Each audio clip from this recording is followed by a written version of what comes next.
Bienvenue dans les 3 minutes de l'AFPRIC, un podcast pour les personnes concernées par la polyarthrite rhumatoïde et les rhumatismes inflammatoires chroniques. Dans chaque épisode, des infos, astuces et conseils qui vont à l'essentiel. Aujourd'hui, dans notre série sur la polyarthrite rhumatoïde, nous recevons le docteur Frédéric Ganschbach, rhumatologue à la Pitié-Salpêtrière à Paris, qui nous décrit les principaux symptômes de ce rhumatisme inflammatoire chronique.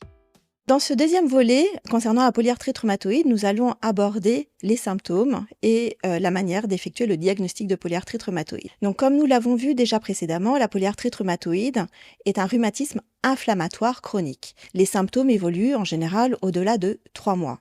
Ceci dit, on peut déjà retrouver des symptômes d'alerte déjà inférieur à 3 mois, voire de temps en temps, on peut parler de pré-polyarthrite rhumatoïde. Ce que l'on entend par le fait qu'il existe une polyarthrite rhumatoïde, c'est bien entendu le fait qu'il existe de l'inflammation, d'où le mot IT, utilisé accolé à artre, qui concerne l'articulation. Donc il s'agit bien d'une inflammation touchant les articulations, et dans sa forme bien établie, la polyarthrite rhumatoïde touche de manière préférentielle les petites articulations de manière bilatérale symétrique. De manière classique, on retrouve chez les patients une atteinte des mains au niveau des métacarpophalangiennes, des interphalangiennes proximales, également des poignets, mais ça touche également les articulations des avant-pieds, les articulations métatarsiophalangiennes.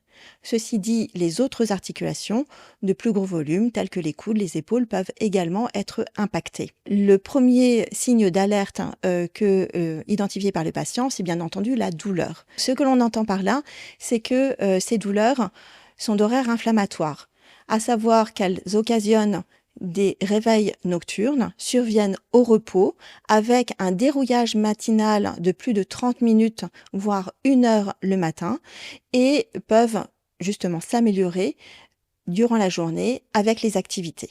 Au-delà de ce rythme inflammatoire des douleurs, on authentifie des gonflements dans les articulations. C'est ce qui signe l'existence d'une arthrite. Cette arthrite est liée à l'existence au sein de l'articulation de liquide en excès, d'épanchement intra-articulaire et également d'hypertrophie du tissu synovial qui constitue l'articulation.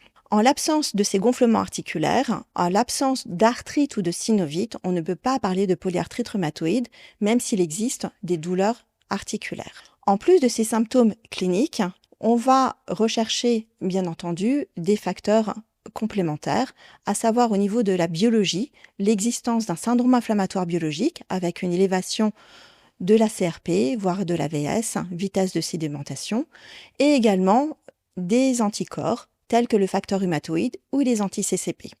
En complément du bilan biologique, on effectuera bien entendu des radiographies standards pour rechercher des dommages consécutifs à l'inflammation au niveau des articulations, à savoir une atteinte articulaire avec un pincement de l'interligne articulaire signant l'existence d'une atteinte du cartilage articulaire et également l'existence d'érosion osseuse sur les radiographies standards signant l'existence d'une ostéolyse. Tous ces signes radiographiques sont uniquement consécutifs à l'existence de l'inflammation. À partir du moment où l'inflammation est bien contrôlée, normalement, ces signes radiographiques ne doivent pas apparaître.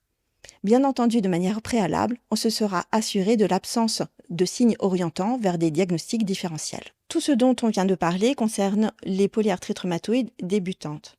Dans les formes plus établies, la polyarthrite rhumatoïde peut toucher d'autres organes que les simples articulations, notamment le poumon avec d'authentiques pneumopathies interstitielles. On peut retrouver également, sur des atteintes sous-cutanées, des nodules rhumatoïdes.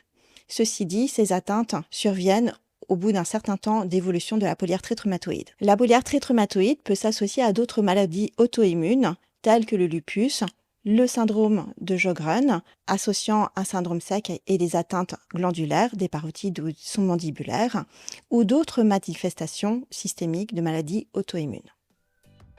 Merci au docteur Ganschbach pour son intervention. Nous remercions également les laboratoires Roche-Chougaï qui ont apporté leur soutien institutionnel à la réalisation de cet épisode. Ça vous a plu ? N'hésitez pas à vous abonner, liker et partager notre émission. Pour plus d'infos, rendez-vous sur www.polyarthrite.org.